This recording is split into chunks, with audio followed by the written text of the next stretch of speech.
दो गोरी बहू और दो काली बहू को मिला ससुराल में शगुन। पंडित जी, कितनी देर हो गई है, आपने अभी तक हमें लड़कियां ही नहीं दिखाई। अरे और कितनी देर करोगे लड़कियां दिखाने में। अरे बहन, लाया हूँ, ये देखो। ये सारी फोटोज लड़कियों की है। इन्हें देखकर अपने दोनों बेटों के लिए लड़कियां पसंद कर लो। ममता लड़कियों की फोटो देखकर अपनी मुंह में बड़बड़ाती रहती है।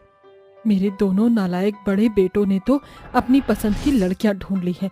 अब मैं कम से कम अपनी पसंद की दो सुंदर गोरी सुशील लड़कियां तो ढूंढ लूं।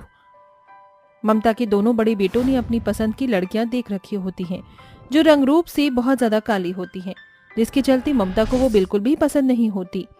लेकिन अपने बेटों की इच्छा के चलते वो कुछ नहीं कर पाती। वहीं पंडित के दिए हुए फोटोज में से ममता को दो लड़कियों की फोटो बहुत पसंद आती है। अरे हाँ हाँ, बस यही दोनों बहुत सुंदर लग रही हैं। इतनी सुंदर बहू तो शायद ही इस मोहल्ले में किसी की होगी। ममता उन दोनों लड़कियों की फोटो पंडित को देती है और उसे रिश्ते की बात को आगे बढ़ाने के लिए कहती है। चिंता मत करो, बहुत जल्द चट मंगनी पट ब्याह हो जाएगा आपके दोनों बेटों का। कुछ ही दिनों में ममता अपने चारों बेटों की शादी का मुहूर्त निकलवा देती है, जिसके बाद उसके चारों बेटों की शादी हो जाती है और वो अपनी चारों बहू को घर पर ले आती है। घर पर गृह प्रवेश के समय पर वो अपनी दोनों गोरी बहुओं के ऊपर ज्यादा ध्यान देती है और उनके अच्छे से गृह प्रवेश भी कराती है। बहू, घर में अंदर आओ, तुम्हारे इस घर में स्वागत है। बेचारी काव्या और सलोनी घर के दरवाजे पर ही खड़ी रह जाती हैं, जिसके बाद वो दोनों अपने पतियों के साथ घर में आ जाती हैं। ये सब देखकर दामोदर अपनी पत्नी ममता से कहता है, अरे ममता, ये तुम कैसी हरकतें कर रही हो। जिस तरह तुम्हारे दो छोटे बेटों की पत्नियां इस घर में आई है, इस तरह बड़े बेटों ने भी शादी करके इस घर में अपनी पत्नियों को इस घर में लेकर आए हैं। तुम्हें उनके साथ ऐसा बर्ताव नहीं करना चाहिए। अपनी पसंद की लड़कियां लेकर आए भी तो काली हैं। इतनी काली लड़कियां हैं। हे भगवान, तुम्हें पता है मेरी सभी सहेलियां किस तरह मुझे बोल रही हैं। अरे उनके घर में इतनी सुंदर सुंदर बहू है और देख रहे हो ना आप, मेरी पसंद की बहू कितनी सुंदर और गोरी है। उन काली कलोटियों से तो अच्छी ही है। दामोदर ये सुनने के बाद हैरान रह जाता है, जिसके बाद वो अपनी पत्नी ममता से कहता है, हे भगवान, तुम जैसी औरतों का तो कुछ भी नहीं हो सकता। मैं अब तुम्हें क्या ही बोलूं।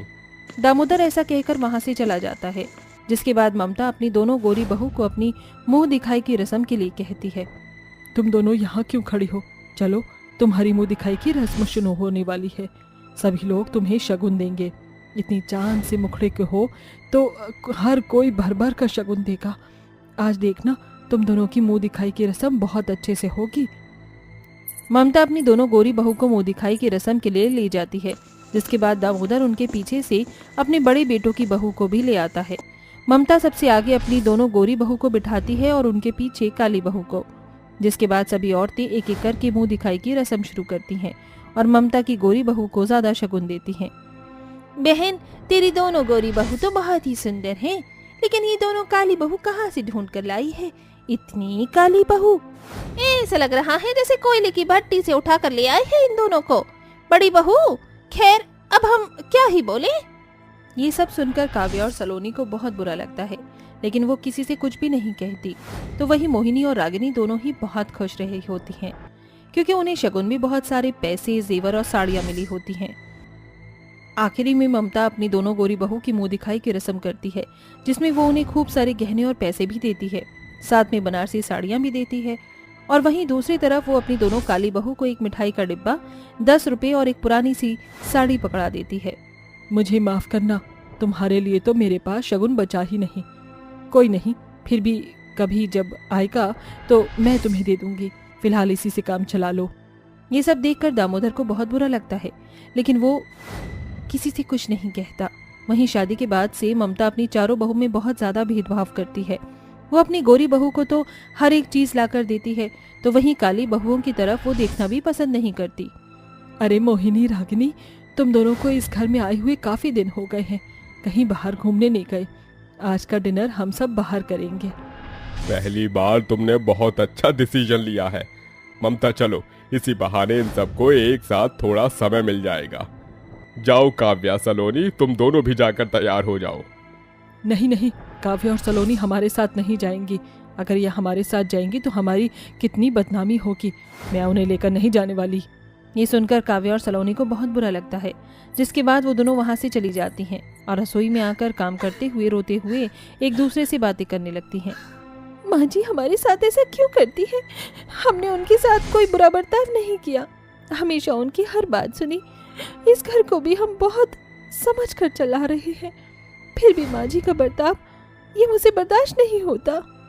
हमारा काला रंग, हम गरीब हैं, तो इसका मतलब हम इतने बुरे भी नहीं हैं जितना माँ जी हमारे साथ बुरा बर्ताव करती हैं। खैर अब हम लोग कर भी क्या सकते हैं, ये सब तो उनकी सोच के ऊपर डिपेंड करता है। हमें अपना फर्ज निभाना चाहिए। काव्य और सलोनी दोनों ही बहुत उदास होती हैं। उस दिन वो दोनों मायूस होकर घर पर ही रुकती हैं और वहीं मोहिनी और रागिनी दोनों ही बाहर जाकर अपनी रंग ढंग दिखाने लगती हैं, जहाँ तक कि वो अपनी सास से भी बहुत ज़्यादा बदतमीजी से बात करने लगती हैं। ओह माय गॉड, तुम जैसी टिपिकल टाइप की औरतें अगर मेरे साथ चलेंगी तो मेरी क्या वैल्यू रह जाएगी? माँ जी आप थोड़ा दूर होकर चलिए, ये अच्छी जगह है, स्टैंडर्ड जगह है। अगर आप हमारे साथ चलोगी तो हमारा क्लास नीचे गिर जाएगा। ममता ये सुनने के बाद बहुत उदास हो जाती है। अपना दोनों गोरी बहू का ये बर्ताव ममता को बहुत ज्यादा बुरा लगता है। तभी दामोदर ममता से कहता है, देखा ममता, तुमने जिन बहू को तुम अपने सिर पर बिठा रही थी उन्होंने आज तुम्हारे साथ कैसा बर्ताव किया है। अरे ऐसा तो कोई अपने पराई के साथ भी नहीं करता। खैर मैं अब तुम्हें और क्या ही समझाऊं, इनसे अच्छी तो तुम्हारी काली बहू है। कम से कम उन्हें मान मर्यादा और दूसरों की इज्जत करनी तो आती है। इन दोनों के साथ तो मैं डिनर नहीं कर पाऊंगा, इसलिए मैं घर जा रहा हूँ। अपनी काली बहू के हाथों का स्वादिष्ट खाना खाऊंगा और आराम से सो जाऊंगा। अपने पति की ये बातें सुनकर ममता की आंखों में आंसू आ जाते हैं और वो रोने लगती है, जिसके बाद वो अपने आप से बातें करती है। ये सब मेरी ही गलती है, मैं ही कुछ ज्यादा अपनी गोरी बहू को अपने सर पर बिठा रही थी। आज उन्होंने मेरा बहुत अपमान किया है, ऊपर से मैं अपनी काली बहू को जलील करने में कोई कसर नहीं छोड़ती। मुझे ऐसा नहीं करना चाहिए था। अपनी गोरी बहू को डिनर करवाने के बाद ममता वापस जब घर पर आती है तो अपना दोनों काली बहू के पास जाती है और उन दोनों से माफी मांगती है। मेरे तुम दोनों को पहचानने में गलती कर दी, मुझे तुम्हारे साथ ऐसा नहीं करना चाहिए था। मुझे अपनी गलती का पछतावा है बहू, तुम दोनों हो सके तो मुझे माफ कर देना। आज के बाद मैं तुम्हारे साथ ऐसा बर्ताव कभी नहीं करूंगी। माँ जी आप हमारी माँ जैसी हो, आपको हमसे माफी मांगने की जरूरत नहीं है। लगता है आपने बाहर सही से डिनर नहीं किया। चलिए हमने आपके लिए भी खाना बना कर रखा है, चलिए खा लीजिए। उस दिन ममता अपनी दोनों काली बहू के साथ पेट भरकर खाना खाती है और अगले दिन से अपनी दोनों गोरी बहू को लाइन पर लगा देती है। कुछ दिनों बाद उसकी दोनों गोरी बहू भी सुधर जाती हैं, जिसके बाद ममता अपनी चारों बहू के साथ खुशी खुशी रहने लगती है।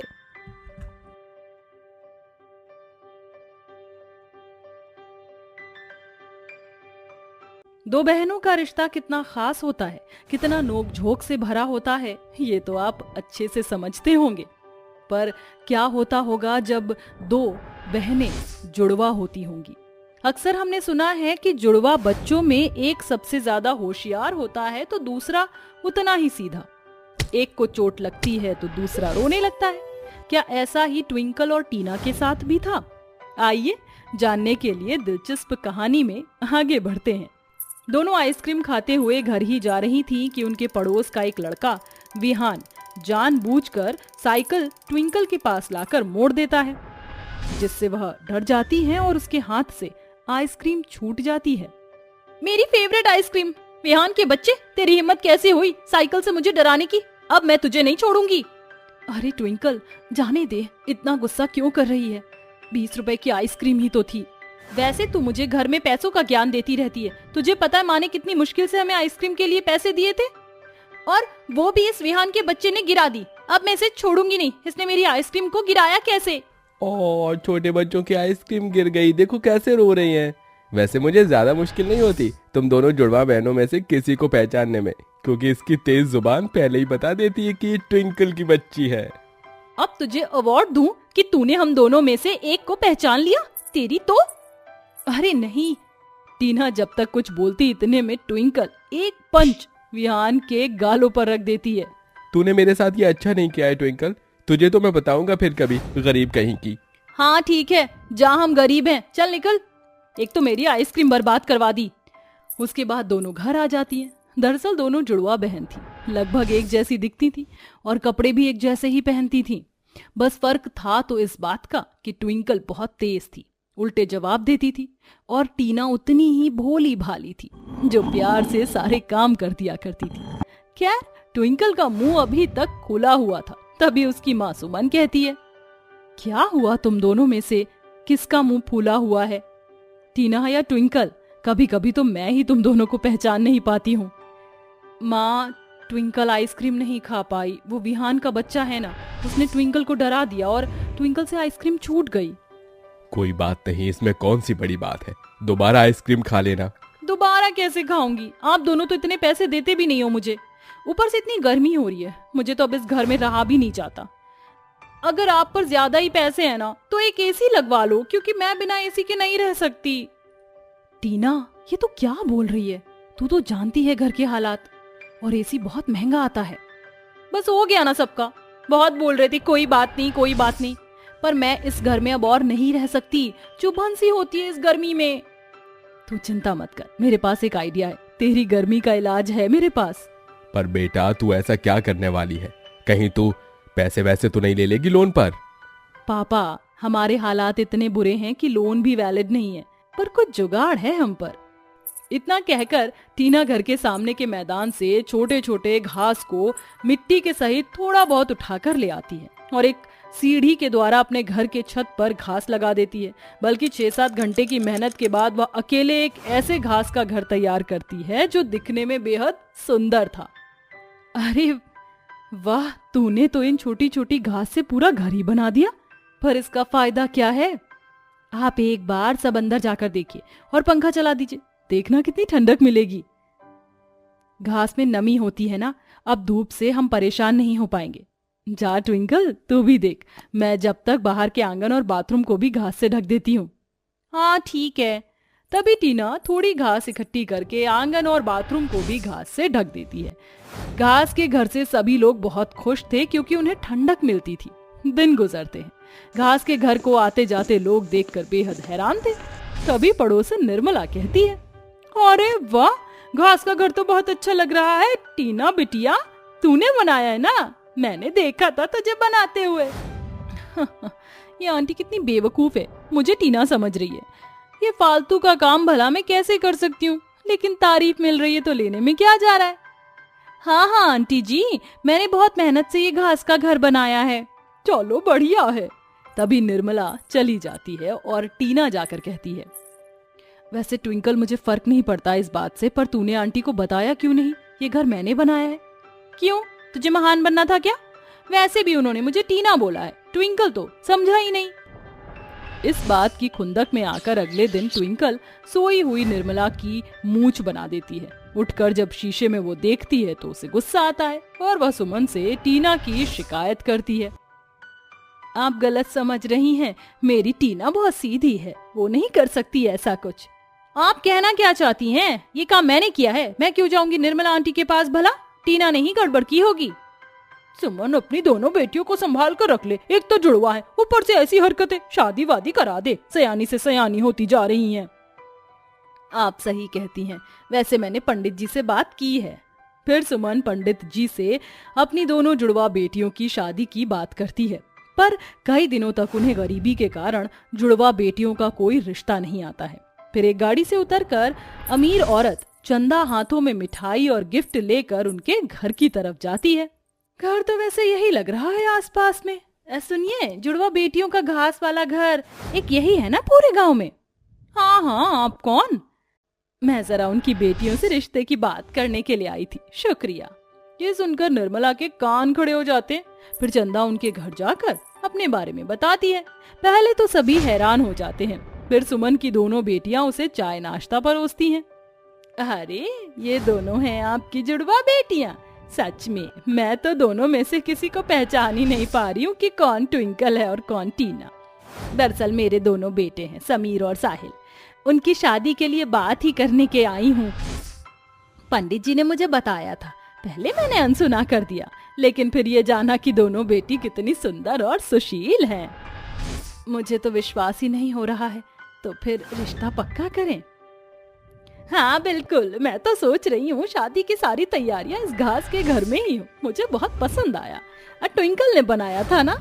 नहीं, ये सब आइडिया तो मेरी टीना बिटिया को ही आते हैं। बढ़िया है जी। अच्छा अब आज्ञा दीजिए, मुझे भी तैयारी करनी है। फिर दोनों ही परिवार की तरफ शादी की तैयारी शुरू हो जाती है। घर में पैसों की कमी पूरी करने के लिए एक बार फिर टीना छोटी छोटी घास को इकट्ठा करके उनके टोकरी बर्तन बना लेती है, जिन्हें बेचकर उसे काफी पैसे मिल जाते हैं। फिर हल्दी और मेहंदी की तैयारी शुरू हो जाती है। अरे सुमन, तेरे घर का एड्रेस चाहिए, कैसे बताऊं? शकरगंज में एक ही घास वाला घर है, उधर आ जाए। और मैं यहाँ काम करवा रही हूँ तो लोगों को बुला कर आ जा। और ठीक है। फिर सरला बाकी पड़ोसनों को बुला लाती है। कीर्ति, मोहिनी, बरखा, जुड़वा बेटियों की शादी है। अरे वही घास वाली का घर, वहाँ जल्दी आ जा, रस्म शुरू हो गई है। ठीक है आते हैं। और इस तरह आस पड़ोस के सभी लोग दोनों जुड़वा बेटियों की हल्दी और मेहंदी की रस्म में आते हैं। उनका घास वाला घर सबको पसंद आता है। ये देखकर और भी लोग अपना घास वाला घर ट्विंकल और टीना से बनवा लेते हैं, जिनमें उन्हें पैसे भी मिलते हैं। और धूमधाम से दोनों की शादी भी उसी घास वाले घर के आंगन में होती है, जहाँ की डेकोरेशन आधे से ज्यादा घास वाली थी। विवाह संपन्न हुआ, वर वधू बड़ों का आशीर्वाद ले लीजिए। मेरी पत्नी ट्विंकल है या टीना, भूल गया। मुझे भी समझ नहीं आ रहा है, छोटी बहू कौन है और बड़ी बहू? अरे समधन जी, मैं बताता हूँ आपको। बिटिया, ये लो, मेरी तरफ से ये पायल तुम्हारे लिए। और टीना, ये 2 जोड़ी पायल तुम्हारे लिए। पापा, ये आपने अच्छा नहीं किया, उसको 2 और मुझे 1। ये देखिए, आपकी छोटी बहू नटखट है थोड़ी, और मेरी टीना बहुत सरल है। अब आपको कभी पहचान में मुश्किल नहीं होगी। पापा, ये अच्छा एग्जाम्पल नहीं था, इसीलिए अब से मैं भी टीना की तरह मेहनत करूंगी। इस तरह हंसी खुशी के साथ दोनों जुड़वा बेटियों की विदाई हो जाती है। वहीं कामचोर ट्विंकल भी अपने ससुराल की जिम्मेदारी समझकर अपनी बहन का साथ निभाती है।